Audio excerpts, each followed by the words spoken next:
కోల్పోయిన దాన్ని తిరిగి తీసుకురాలేం, కానీ కోల్పోకుండా ఉండటానికి తగిన జాగ్రత్త తీసుకోగలం. అందుకని ఈ వీడియో చేయబడుతుంది.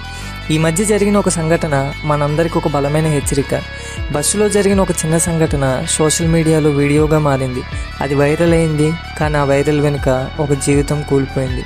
ఫేమ్ వచ్చింది, లైక్స్ వచ్చాయి, కానీ శాంతి లేదు, ఒత్తిడి పెరిగింది. చివరికి ఒక కుటుంబం కన్నీళ్లు మిగిల్చింది. బైబిల్ చెప్తుంది, సామెతలు 18:21 జీవమరణములు నాలుక వశము, దాని యందు ప్రీతిపడివారు దాని ఫలము తిందురు. మన మాటలు, మన పోస్టులు ఇతరుల జీవితాలను తాకుతాయి.